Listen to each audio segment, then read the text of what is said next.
Ready? This is a crazy pinata. You guys ready? Yeah! I'm gonna come out from the bottom. Ready?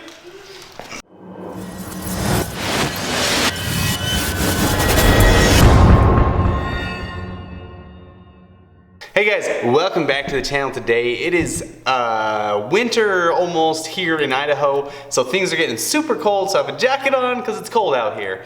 Anyway, we are going to be building the Dark Knight's lance today. So I got a couple blocks of wood that we're going to make this thing out of that I've glued together over the past 14 days, so they should be nice and solid. Anyway, let's get to cutting. This thing's going to be awesome.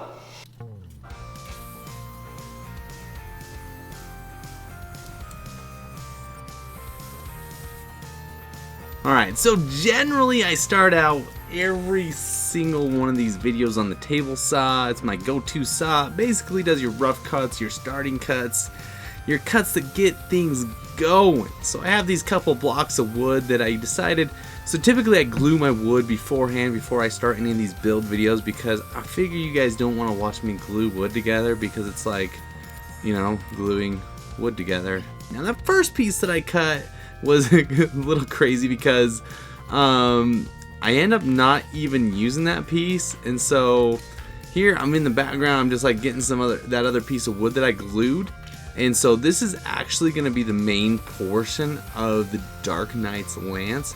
And so I'm just trimming this up because it has to be completely square and it has to be completely smooth as well, because you'll see a little bit later all the cones that we put on it, they have to fit pretty flush and pretty even.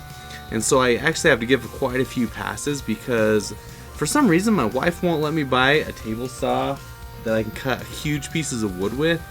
And so my table saw only goes up like 2.5 inches. So anytime that I build anything that's like, I think this ended up being like 4.75 inches by 4.75 inches. So anytime I cut something that big, I have to go at it from the top and then I have to go at it again from the bottom. It's just a big old pain in the butt. It really is. And so even there you can see my miter saw. It's a 12-inch miter saw, but it wouldn't cut all the way through it, so I have to cut once right here, and then I have to turn around and cut like that little corner right there to get it all the way off. It's kind of annoying. It's no big deal though. So this is that piece that I cut first. So I'm starting to cut the cones here, trying to figure out the right angle. I thought that a 22.5 degree angle would be good, but it's not. So I ended up going clear over to like a 40 degree angle. No, I think I ended up at 35 degrees. And that ended up being pretty dang nice. But the problem is I cut these pieces right here, and that piece right there, I put it on there and it ended up being way too small. So I switched over to this 3.5 inch pine block and just started cutting the rest of the cones out of that. And after I tested those out, they ended up looking a ton better. So I did that angle, and then you have to go back and with the bevel you have to do and cut each little cone individually, because that's the only way to do it kind of safely, I guess. If I was holding like a 2-inch piece out there, then I'd probably cut my hand off. So you have a long piece, and then you basically cut all the sides of the cone, and then you just cut the cone off. I guess I'm calling them cones. I don't know what they would be called. Spikes, I guess? Maybe spikes? Anyway, so I cut a whole bungalow of those. You end up having to need 9 of those bad boys, because you have 2 on each side, and then you have the one that is on the top. And the one that is on the top, I actually kind of made a little bit flatter on the top. I don't know why. I thought it would just look cool. And it looked okay.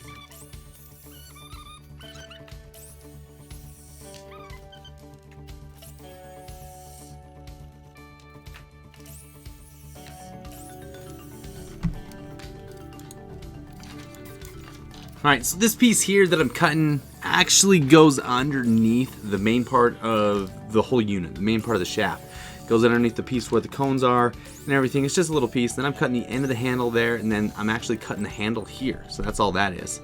This is something unique that I'm doing right here. I'm just gonna go ahead and I'm gonna actually measure the exact center of the block, so I actually know where I'm drilling right here.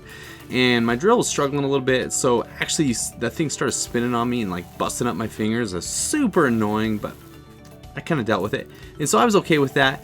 But I finally got that hole drilled in there. It looked all nice and pretty. And then I was drilling this little bottom of the handle part, and I feared for my life at this point too, just because yeah, it kind of flew off there. a little bit fearful because I thought maybe it was gonna whack me or the drill bit was gonna slide off and hit me, and it never ended up doing it, luckily. And so I still have my hand today, so I'm very excited about that. And then this part I started to just drill a hole in that as well, and it ended up being pretty nice and easy. I mean, drilled right through, and that's the piece that goes right on the bottom there. You see I'm kind of measuring it out here and testing it and just making sure it fits, make sure everything looks good, and then I'm gonna go ahead and just kind of sand off the edges, because I like everything to look nice and neat, because or kind of like worn, I guess, not neat, but kind of worn, because I kind of think it gives a little better look to things, you know what I'm saying? So anyway, this is my favorite part of the video right here, is getting everything ready for paint, getting everything put together. Absolutely the best part of any build video. So I'm gluing everything up. You never can use enough glue or nails. I guess you can use too many nails because then you have so many holes you have to fill. Anyway, super annoying. So I'm measuring where all the cones go, because you want those to be in the right place so they don't look all off and stuff. So I kind of measured a little bit up there, what I thought kind of looked good. Measuring where all the cones go.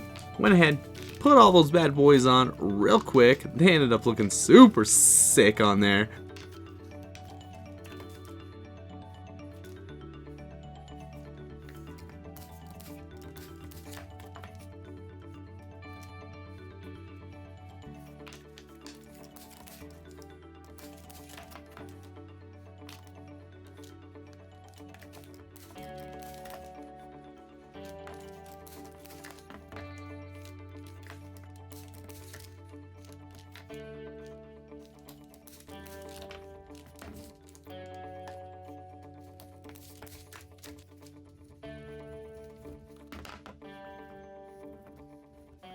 So after I got all the cones on, I was able to go ahead and get the nail holes filled in with some nail putty.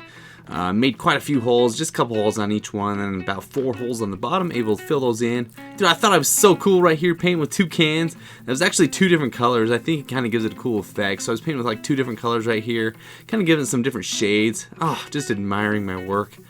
Finally, I figured out, dude, I can't do 2 cans. I went back to 1 can. I'm just not a 2-can guy. So 1 can, I was able to focus a little bit, make it look nice and pretty. Put about 462 coats on this thing, and by the time everything was said and done. This is for the handle here. This is just the stain. Put on the handle. It is Provincial Brown. I use that thing a lot. Anyway, I thought that looked real nice, just because I think that just matched perfectly with what was in game. Just staining that bad boy up. Staining is my favorite because it's so much easier than painting. You just wipe it on and that's it. So now it's time for ample glue and a few more dowels that I put in here. So you had a holes that I drilled in the end there, right there where I just put the glue, and then a dowel in there. So I put the hole right on the dowel, so it's stuck in there really good. Dude, almost solid as a rock. I guess we'll see when we test it here in a bit. I guess you'll see. Anyway, it was pretty crazy. Anyway, put a dowel in the end there too. That dowel ended up being too long, so I went and cut another one real quick. Then put the bottom of the handle on, just bang that thing on, then I am good to go. And I was testing it out here just to see what it would feel like if I swung it. Ended up being so heavy. Oh my gosh, that thing is heavy as a rock, but sweet as ever. Holy cow. Hey guys, hey guys, thank you so much for dropping by for this build of the Dark Knight's Lance. I think that's what we're gonna call it. So this Dark Knight's Lance, holy crap, dude. This thing weighs probably like friggin' at least 12 pounds, which I know doesn't seem like a lot, but it's heavy, dude. It is heavy. So the only thing that we have left to do, obviously, is put this thing to the test. So I'm gonna release a couple of videos coming up here, and we're gonna test this thing out on some pretty sweet items. You're not gonna want to miss that, because I'm gonna crush this thing. I'm absolutely gonna test this thing to its limit, I think, this time, because I just want to see what it can smash. Anyway, the build went really well. It turned out really sweet. It looks dang good. If I were to put it back here, dude, that would look so cool. Except you don't want to hit your head on these because they're actually pretty painful. Sharp, I guess. Kind of hurt. Anyway, thank you guys so much for dropping by the channel today. Please, please, please subscribe, donate, whatever you guys want to do. Leave some likes below so I can keep on making these videos. And hopefully YouTube fixes their thing real soon, so we start getting more views on our videos. Anyway, thank you so much again. Take it easy and good luck. Stay tuned for the smashing videos that are coming up. Super excited for those. You're not gonna want to miss them. The next couple days, guys. The next couple days. Let's release those videos and we'll get that done. Thanks.